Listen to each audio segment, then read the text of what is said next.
Hey GH peeps, what's happening? It's your girl Tawari Babes coming at you with the late night review for Tuesday. It is Taco Tuesday, guys, and Tawari did not get her no tacos. It is March 19th, 2024. I hope you guys had a pretty good Tuesday. I didn't have a bad Tuesday. I had a long, busy Tuesday, almost so busy that I was not, it came real close to me actually not being able to do a show today. And I'm still kind of iffy about tomorrow's show because I still have a lot to take care of. I was able to start some of my notes and, watch half the show, and then I had to go take care of some things and then come back and finish the rest. So I might not be starting in the right, the fluid, but I'm sorry, guys. I did what I could. I did it what I could've. But I hope you guys had a good Tuesday. How was GHing for y'all? Highs, lows, super lows, kind of just anywhere, everywhere. I feel you. I got some highlights, guys. I actually put out highlights today because I had time. I had time today, okay? Oh, and as always, please put your highlights for today's show and your thoughts for today's show in the comment section. I love hearing you guys' perspective about what's going on with the show. Please like if you like the content. Tink-a-tink-a-tink. And I don't know why I made that sound. And please hit that subscription button if you want to keep following me and checking me out. As always, I appreciate every single click you guys give. Real talk. But let's talk highlights, okay? So, word on the streets is that Marshall Hat Daddy contract is up. And all I gotta add to that is I hope so is Dex's. I hope Dex's contract is up. I didn't ask that question. I should have. But yeah, Dex's contract, I don't know. I should have asked that. But I'm hoping Dex's is too.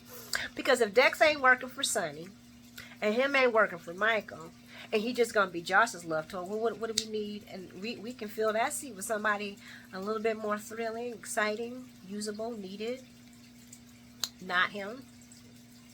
This boy done snitched on Carly, Michael, Sonny, the Ewoks, the guy from Friday. He done snitched on everybody. I mean, yeah, Dex needs to go. Bye-bye, Dex. Okay? Your contract's up. We don't need you no more. I mean, come on. The boy toy dream is over. Moving along. Jason and Danny and the conversation that I don't know about y'all, but I needed. And I actually needed more of it. And it was actually getting really good until Willow walked in there and just ruined it for everybody. I'm thinking to myself, don't you got a baby and some young boy, a little boy you're supposed to take care of? Shouldn't you be taking care of making sure they had their crackers, their graham crackers, and their raisins and something? Well, what are you over here messing up father and son time for? Damn it, Willow, damn it. I needed that. And I am so looking forward to when little Jake,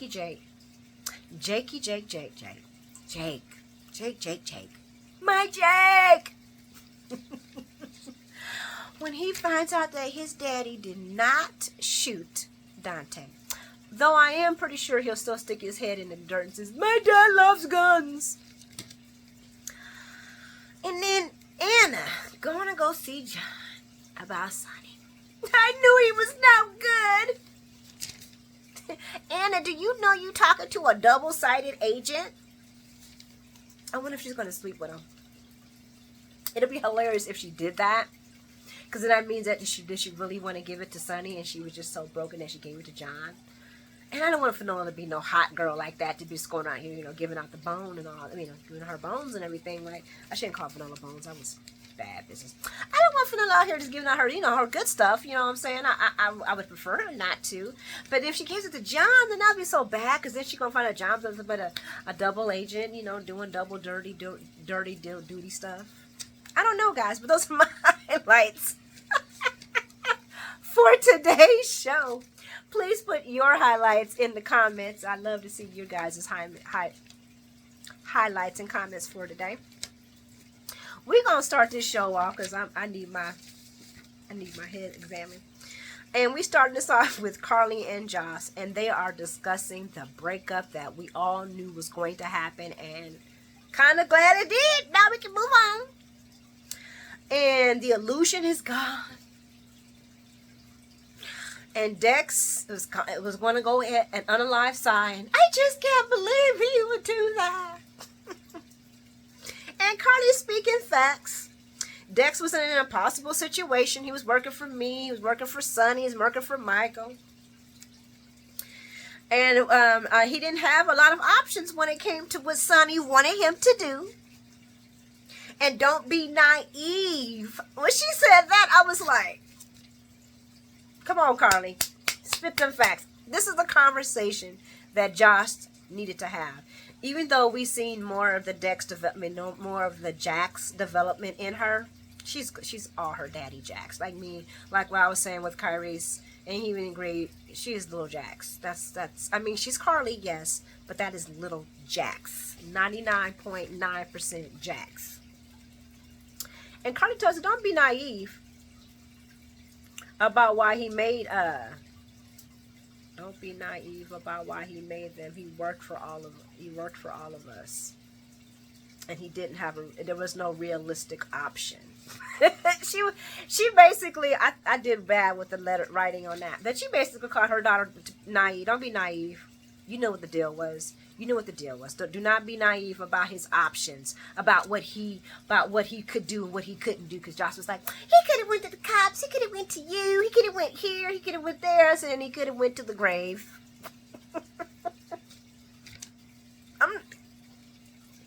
Girl, honey, what you were living in was a fantasy, and that little balloon had to be popped so that you can come back into the real world, little Jackson.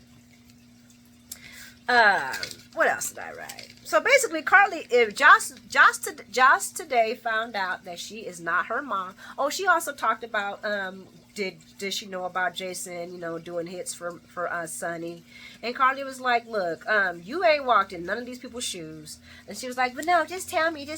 And Carly said, I believe if Jason had to do anything, it was to protect himself or to protect somebody else. And she was like, I believe you wouldn't even care if it wasn't.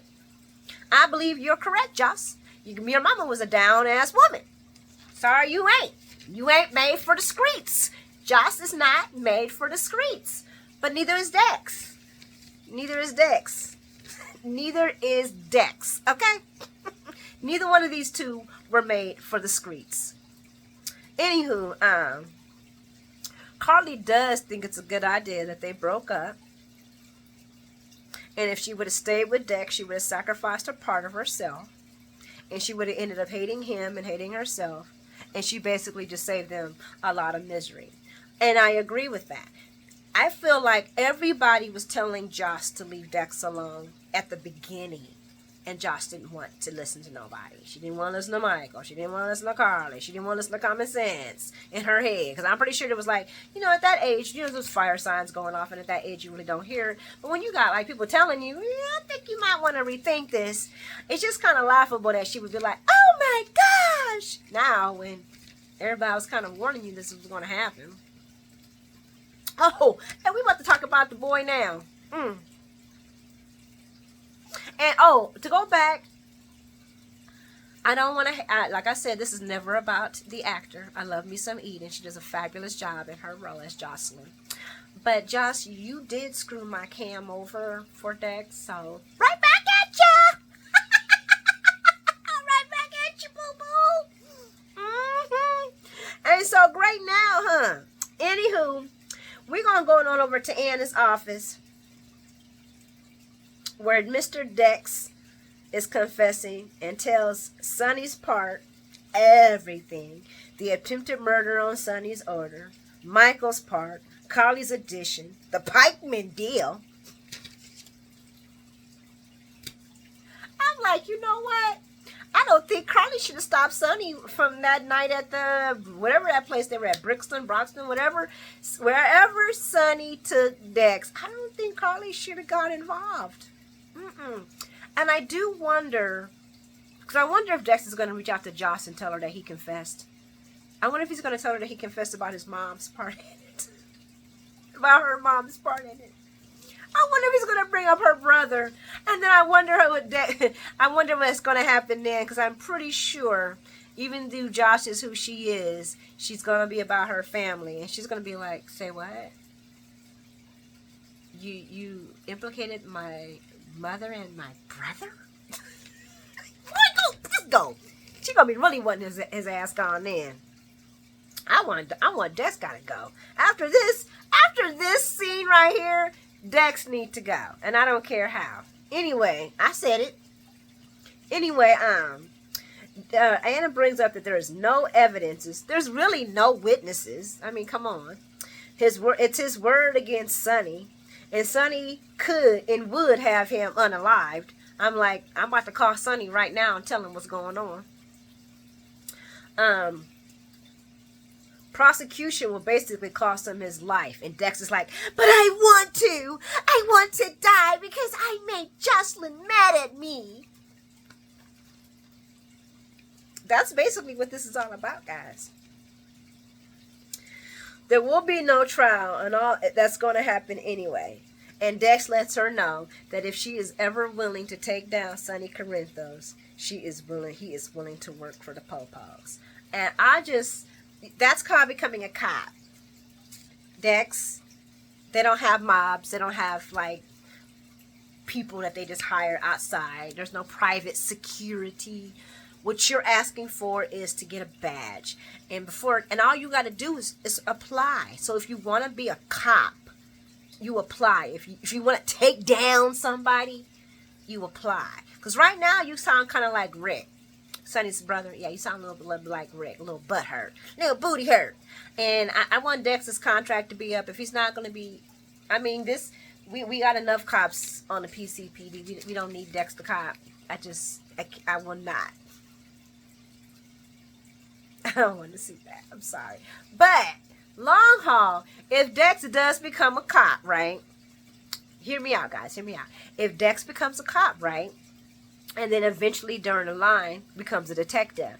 And Michael becomes the leader of the Corinthos organization.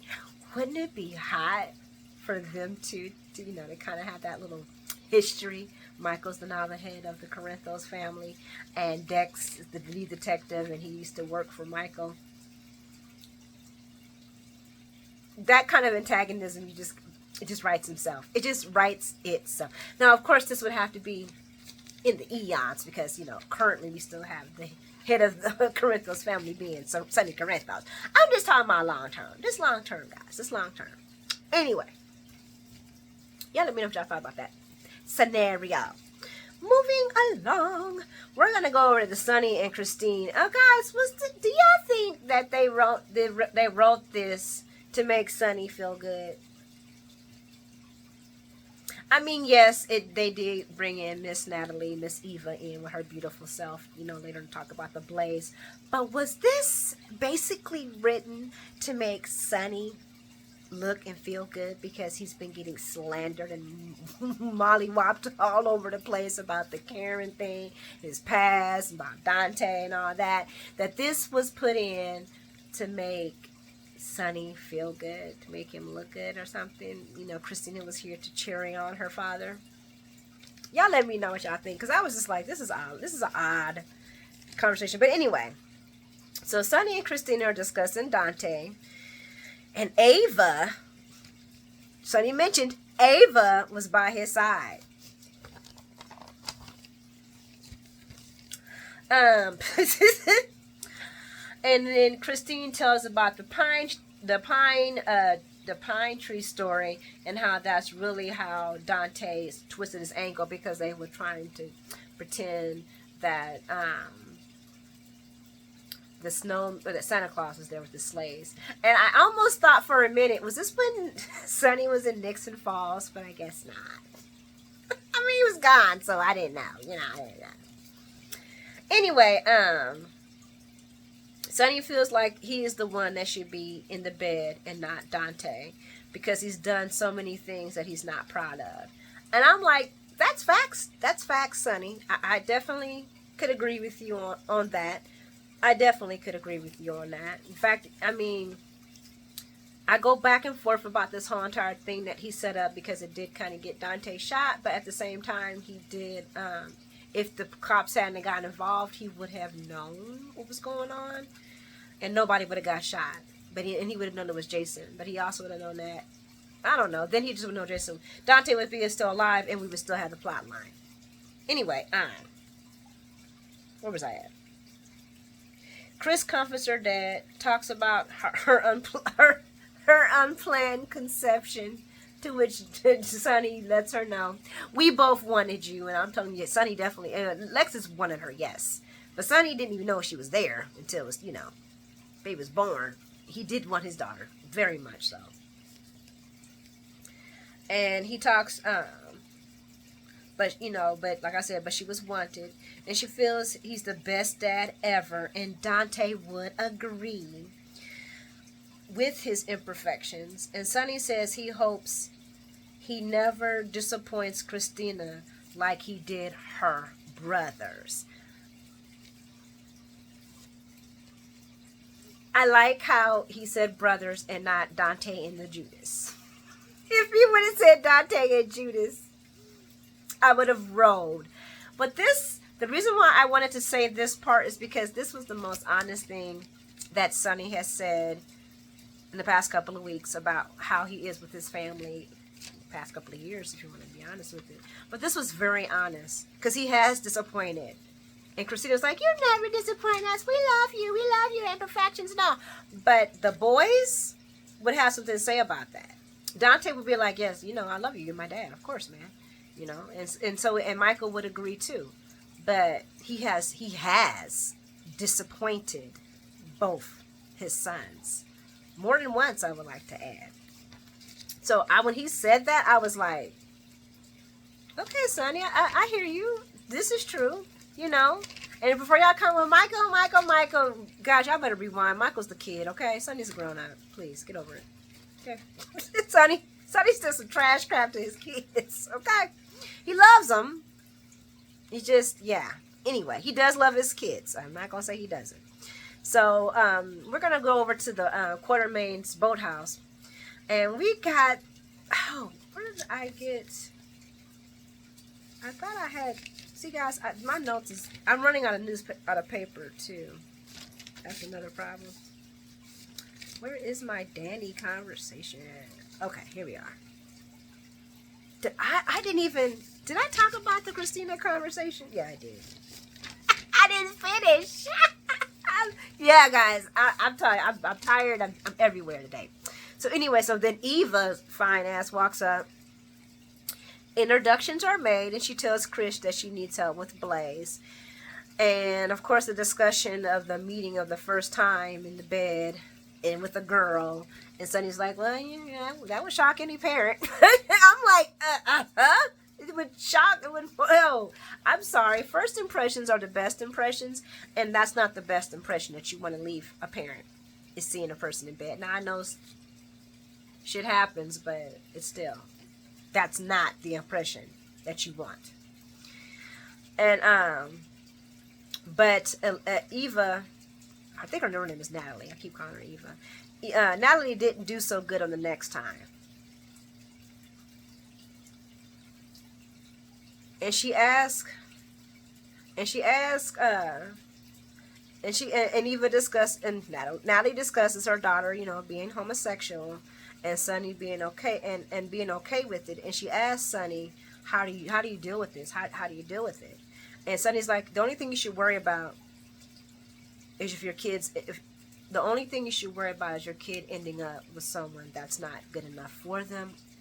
And I'm going to add to it, bad, abusive. I guess that does something good enough for them. And you can't make them who you want them to be. Those are really true statements. You can't make your kids be who you want them to be. You can give them steps, you can give them guidelines, you can give them moral guidelines, you can give them all of that, but you can't decide the deciding factor of who they're going to turn out to be. You can have input, you can have guidance, but you can't. They're not robots. They're their own little tiny brains, their own their own human brains, their own selves. So I had to agree with Sonny on that one. And he is right. You should. The only worry should be, is this person worth your kid? I can't even argue that. Is this person worth your kid? Let's start there. Is this person even worth your child? See, as far as my kids would say, they'd be like, Mom, you think no one's worthy of us. There's nobody out there. And they're right. Especially my daughter. My daughter, I just love her to death. And I do. I don't think nobody deserves my baby. My baby deserves the best of everything. She's a very good kid. And I love her very much. Moving along. Eva's, that conversation was basically about I felt like warming up Sonny to everybody else, because everybody was pooping on Sonny, but it was also introducing the Eva part as far as her and her relationship with her daughter. I really like the fact that she was reaching out to Christina, because that's who she went to go see. To be like, I need your help. I need your help with my daughter. I need to figure out, But at the same time, the timing was really horrible. How she found out. We didn't cover the fact that we're pretty sure that Eva knew that her daughter was gay. Come on, or like Blaze said, her mom always had a habit of sticking her head in the sand. But I hope this is a real true path to her and her mom being able to talk about what's going on right now, and she can take away all the things that she think might have happened and just really listen to her daughter. That's all I gotta say about that. But the conversation that I did care about, which was the Danny and Jason conversation, didn't even last that long. But Jason gets up and he almost falls, and Danny is there to catch his dad. Oh my God, they're just cementing the Danny Jason for real. And they catch up about high school, about being grounded without a phone, about skiing, dirt biking and mountain biking and football, and how Sam didn't want him to play football because of the brain damage. And there's a little bit of brief discussion about Jason's brain damage. And he says, well, it wasn't football, but it was a car accident. And Jason asked him about, does he like height? Would get some more height or speed? And Danny's like, I love both of them. He wants to take an elective in auto shop so he can build his own muscle car. And Jason's just sitting there like, that's my boy. Yeah. Tell me about the girls. Now, what girls you got? I got you some girlfriends. Even if it was for like a couple of minutes, I could have did another 10 minutes just listening to them have that build up conversation.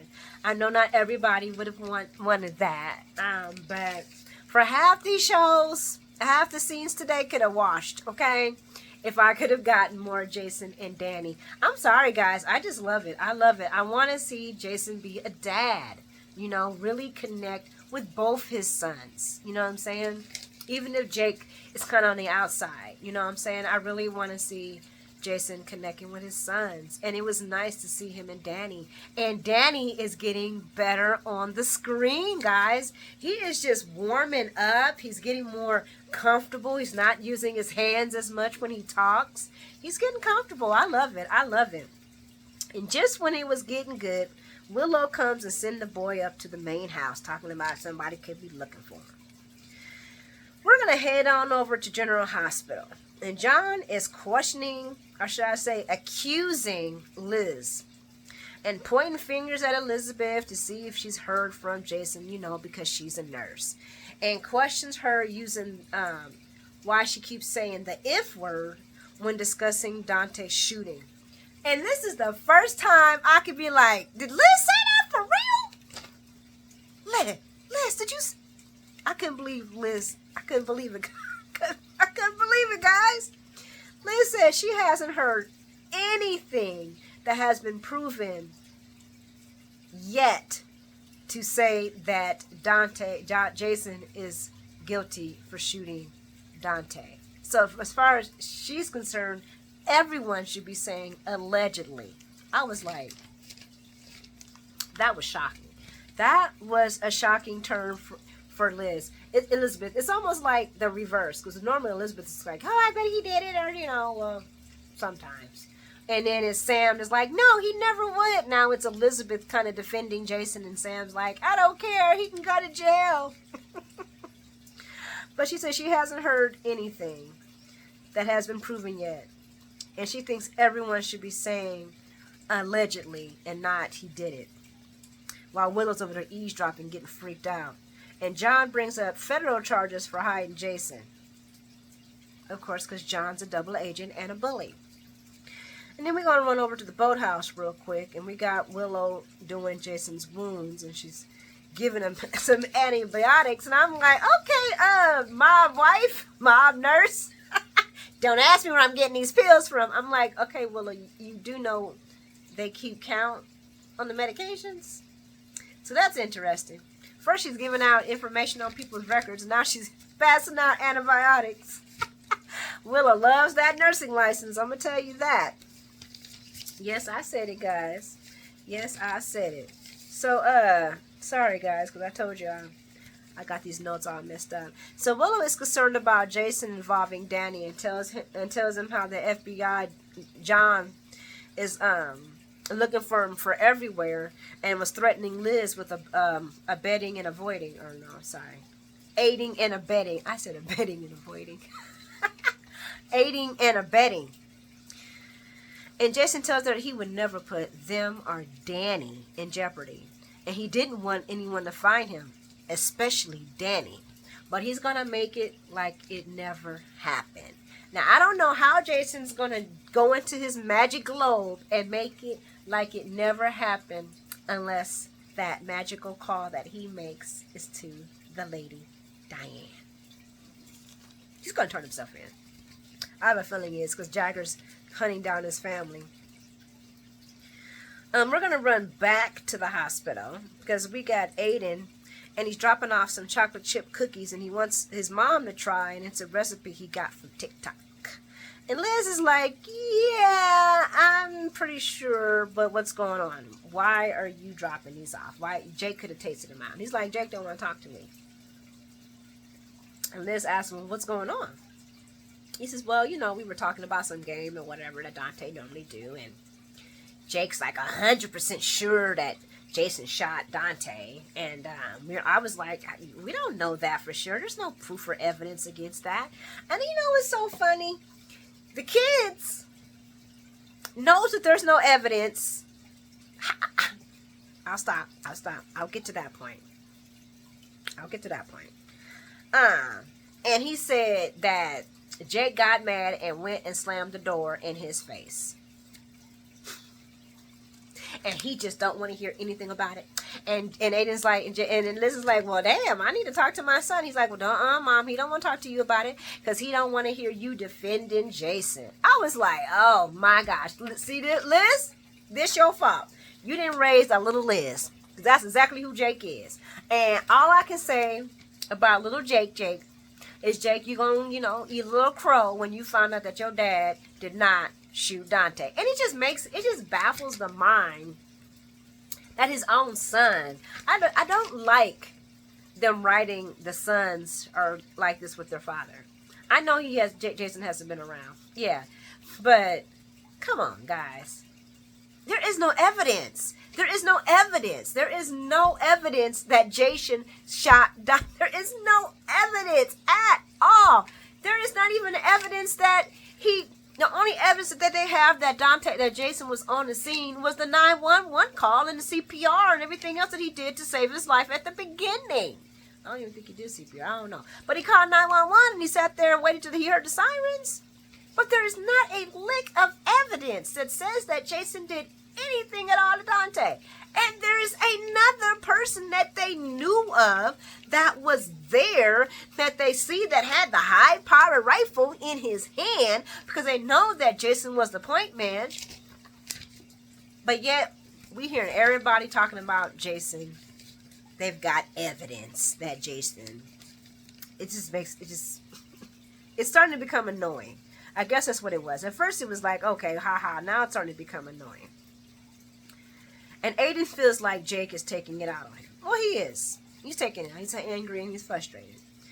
And Aiden asked Detective Doofy Doof. No, I'm sorry. Aiden asked Chase about Jason shooting Dante, and Chase brings up, everybody's innocent to proven guilty.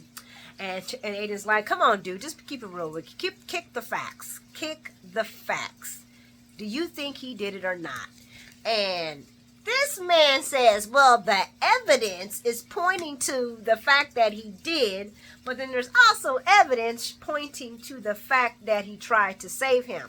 The only evidence that you got, Sergeant Doofus, is the evidence that Jason was trying to save Dante.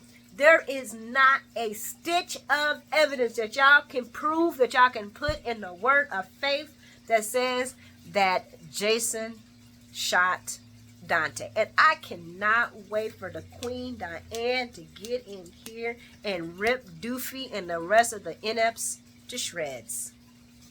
I'm tired of this evidence. I just want to hear the evidence. And everybody keeps talking about evidence, and I feel like that's a lead. That's a lie. I feel like Chase and everybody else that says the evidence word is a lie.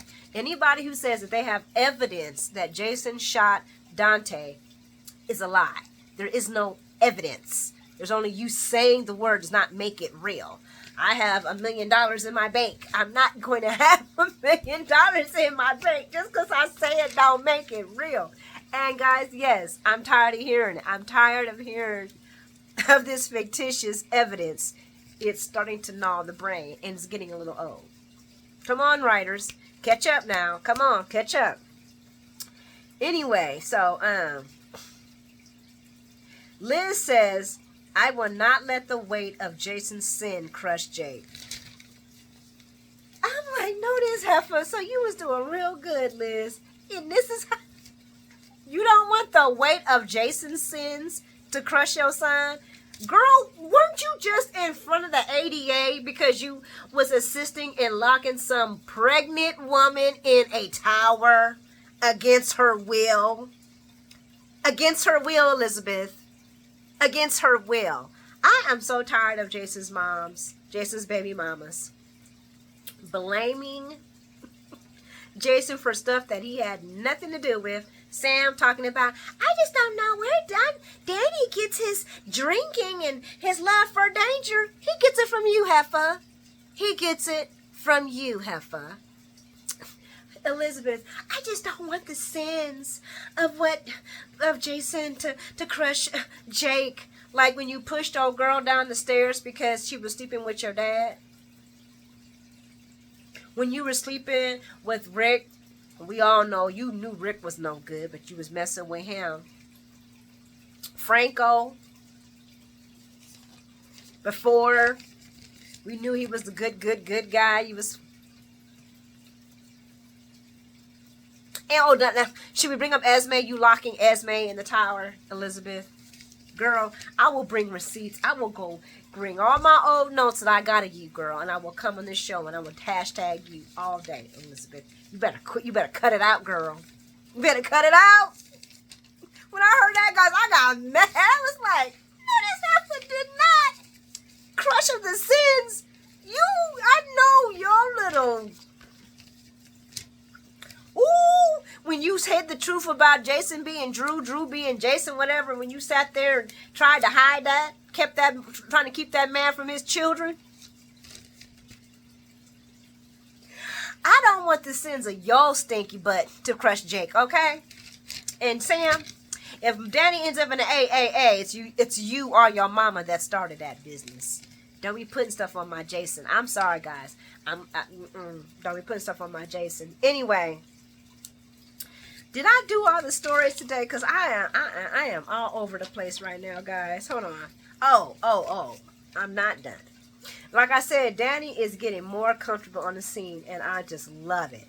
So John's old double agent self is questioning Danny about Jason and if he's seen him. And I'm like, bro, he don't even have his mom. You are out of pocket. You are so out of pocket. So out of pocket, bruh. You don't question no minor without their mama. To my, well, it's a federal investigation. You still gotta have the parent or lawyer present, bro. You don't question nobody without nobody being present, especially a minor. What's wrong with you, John? You double agent? John is dirty. I'm sorry. And I came with the dirt to come out. So, he asked Danny, he like, your dad been gone all this time. You don't think it's weird that he ain't tried to contact you or you ain't tried to reach out to you or not? He says, why would that be weird? I didn't even know that guy before he left.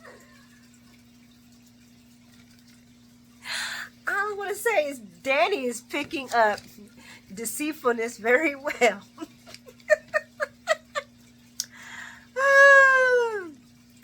And he says, I'm going to let you know right now. I don't know why he's here, but he ain't here for me. I was like, okay, Danny. Okay, baby.